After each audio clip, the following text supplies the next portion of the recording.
जुन्या रागातून मलवडीत टोळक्याकडून तरुणावर जीवघेणा हल्ला। नेमकं काय घडलं मलवडीमध्ये पाहूया सविस्तर बातमी। वाहन लावण्यावरून झाली होती बाचाबाची। आरोपींना दहिवडी न्यायालयाकडून 4 दिवसांची पोलीस कोठडी। पाहूयात सविस्तर बातमी। माण तालुक्यातील मलवडी येथे टोळक्याकडून तरुणावर जीवघेणा हल्ला केल्याची घटना घडली असून या हल्ल्यात आकाश दशरथ मगर हा तरुण गंभीर जखमी झालाय। तसेच टोळक्याने एका ओमनीची प्रचंड नासधूसही केली आहे। याबाबतची माहिती अशी की मलवडीतील आकाश दशरथ मगर व सत्रेवाडी येथील प्रवीण अशोक सत्रे यांची महिनाभरापूर्वी बसस्थानक परिसरात वाहन लावण्यावरून बाचाबाची झाली होती। संबंधित प्रकरण मिटवण्यात आलं होतं। मात्र या घटनेचा राग प्रवीण सत्रे याच्या मनात धुमसत होता।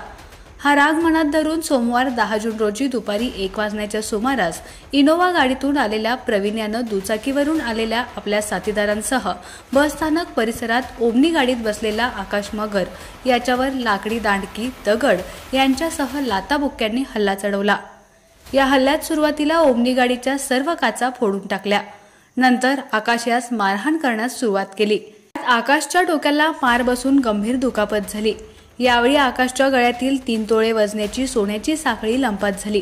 हल्ला करून उन्यापुऱ्या 5 ते 10 मिनिटात मारहाण करणारे आपापल्या गाड्या घेऊन पसार झाले। बसस्थानक परिसरात झालेल्या या घटनेची माहिती मिळताच 200 ते 300 ग्रामस्थांचा जमाव बसस्थानक परिसरात जमला होता।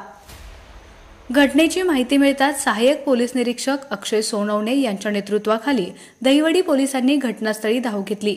तणावपूर्ण परिस्थिती नियंत्रणात आल्यानंतर सीसीटीव्हीचा आधार घेत पोलिसांनी आरोपी प्रवीण अशोक सत्रे, अनिकेत त्र्यंबक सावंत, नकुल संजय जाधव, ज्ञानेश्वर अशोक सत्रे, अशोक जगन्नाथ सत्रे व एक विधी संघर्षग्रस्त बालक यांना ताब्यात घेतलं। गंभीर जखमी आकाश मगर यास दहिवडीत उपचार करण्यात आले।